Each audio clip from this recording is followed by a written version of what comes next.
Banyak orang berprinsip, biarkan hidup seperti air yang mengalir. Itu, prinsip yang belum tentu tepat. Justru menjadi prinsip dan ungkapan, yang tidak punya energi. Terlalu pasrah dan menafikan ikhtiar. Mengapa tidak tepat? Hidup adalah anugerah Allah Subhanahu wa Ta'ala, dan setiap kita memiliki potensi untuk mengarahkan hidup ke arah yang lebih baik, agar maslahat dunia lalu akhirat. Membiarkan hidup seperti air mengalir, terlalu pasrah. Air mengalir ke tempat yang rendah. Pasrah, tak mau berbuat apa-apa. Air yang mengalir juga terlalu senang, dihalangi, bebatuan berkali-kali, tak mampu mengambil hikmah. Agak sulit untuk maju bila hidup bak air mengalir. Just follower, bukan kreator. Kurang punya ambisi. Hanya sekedar hidup, tanpa rencana yang jelas, bahkan arahnya gak bida diduga. Iya gak, hidup seperti air yang mengalir, sering dijadikan dalih untuk menyerah terhadap keadaan. Merasa sudah berbuat banyak padahal belum optimal. Kesulitan dianggap tak ada obatnya. Terlena pada kesusahan sesaat. Selalu gelisah pada masalah. Bahkan merasa tidak mungkin mengerjakan 2-3 pekerjaan dalam satu waktu. Akhirnya, keadaan dianggap jadi biang kerok. Kita sering bilang, gak punya waktu buat nulis, gak punya laptop susah, ada acara lain. Jadi gak bisa datang. Saya ikut aja apa yang diputuskan, dan semacamnya. Kita punya banyak aktivitas, tapi di saat yang sama sering menyalahkan keadaan itu. Hidup seperti air mengalir, tak lain hanya mengajarkan kita untuk melakukan pembenaran terhadap keadaan kita sendiri, dan akhirnya kalah sebelum bertanding. Tak punya obsesi, tak punya visi ke depan. Jadi, jangan lagi kita hidup seperti air mengalir. Hiduplah dengan visi dan obsesi, karena ia menjadi bunga hidup kita. Hidup butuh sikap, butuh tekad. Selagi di jalan yang sudah benar, hadapi setiap masalah.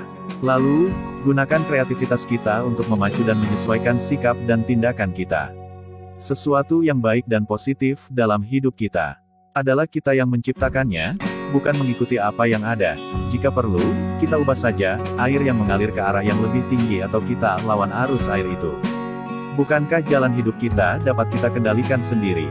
Itulah ikhtiar. Ingat, kita tidak bisa mengubah takdir darinya, tapi kita bisa mengubah nasib kita. Untuk mengalirkan air ke tempat yang lebih tinggi atau melawan arus air, kita butuh energi dan motivasi yang lebih kuat dari sekarang. Hari-hari ini, banyak orang menyalahkan keadaan. Mudah galau dan meratapi keadaan. Lebih senang berkeluh kesah. Tinggalkan saja keadaan yang tidak produktif semacam itu.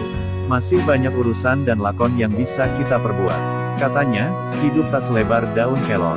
Tak usah terpengaruh oleh hal yang negatif, tidak produktif. Bahkan esok kita lebih butuh sikap dan tujuan yang jelas. Bersikap tegas atas hal yang kita alami. Bersikap untuk hari depan kita. Mau kemana kita? Maka, kita butuh energi yang kuat, jauh lebih besar dari air mengalir.